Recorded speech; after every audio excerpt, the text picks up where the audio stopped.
కపిలవాయి దిలీప్ కుమార్ గారు ఉన్నారు, Congress party senior నాయకులు. సార్ నమస్తే.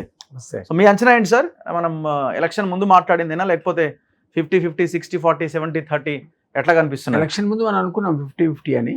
అట్లా కాకుండా ఇప్పుడు సీఎం కూడా చెప్తున్నాడు డబుల్ డిజిట్ అని.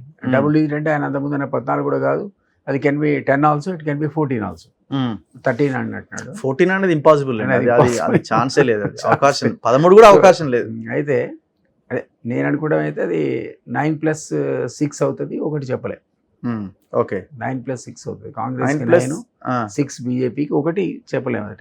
9 కాంగ్రెస్, 6 బీజేపీ, 6 or 7 వాళ్ళకి పోయే అవకాశం. ఓకే, 6 or 7 ఆర్ మాది డబుల్ డిజిట్ కావాలి, 10 కావాలి, ఒకటి మాకు రావాలి.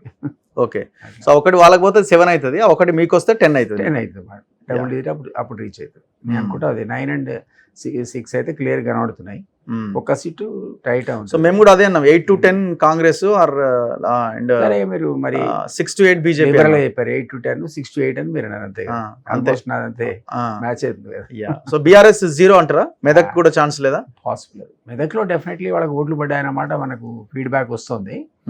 మిగిలిన అన్ని సెగ్మెంట్స్ కంటే ఎక్కువ ఓట్లు పడ్డాయన్నమాట వాస్తవమే. ఇక్కడ కాస్త నాగర్ కర్నూలు కూడా ఓటు పడ్డదని అంటున్నారు. ఈ రెండు పక్కకు పెడితే వాళ్ళ ఓటు అయితే ట్రాన్స్ఫర్ అయింది. అది డ్రాస్టిక్గా 39.5 నుంచి 15% పడిపోయింది. ఓకే, పేకమేళ కూలిపోయింది అది. ఆ 15ని వాళ్ళు చివరి నిమిషంలో బీజేపీ వైపు దాన్ని డైవర్ట్ చేశారనేది టాక్.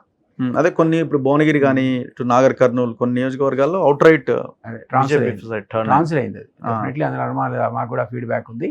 ఆ ట్రాన్స్ఫర్ వల్ల కొంత బీజేపీకి లాభం జరిగే ఆస్కారం ఉంది. అంతకుముందు 4కు మించారు అనుకున్నది ఇప్పుడు 6-7కు లెక్క చెప్తున్నారు కదా మీరే. దానికి కారణం బీఆర్ఎస్ ఓటు ట్రాన్స్ఫర్.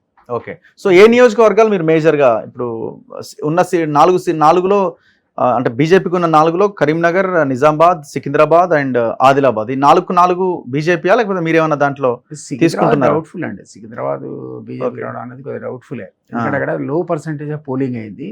ఓకే, మీకు ఆ లో పర్సెంటేజ్ అరౌండ్ 40% కదా అయింది అక్కడ. 40 అంతే, ఆల్మోస్ట్ 50 నియర్ బై. దాంట్లో తక్కువ పర్సెంట్లో మీకు 3 lakh ఓటర్స్, 3.6 lakh ఓటర్స్ ఉన్నారు ముస్లిమ్స్, 1.5 lakhs క్రిస్టియన్స్ ఉన్నారు. ఓకే, ఇది కాక ST/SC ఓటర్స్ ఉన్నారు. వీళ్ళంతా కలిపితే సపోజ్ వాళ్ళు ఏ 50% పోయి ఓటేసినా కూడా అది 80% బీజేపీ పోయే ఓటు కాదు. సో దానివల్ల అక్కడ ఉన్న మా క్యాండిడేట్కి లాభం జరిగిందేమో అనిపిస్తుంది. చివరికి వచ్చేవరకల్లా పోలింగ్ లెస్ అయ్యి హై అయి ఉంటే కిషన్ రెడ్డి గారికి లాభం జరిగి ఉండేది. ఆయన ఓన్ క్యాడర్లోనే ఆయన ఓడగొట్టే వాళ్ళు ఉన్నారు అక్కడ, ఓకే, బీజేపీ సంబంధించిన వాళ్ళలో. సో అదొక నెగిటివ్ ఇమేజ్ ఉంది. ఎందుకు ఆయనకి ఎవరికి పని చేయడని అదని.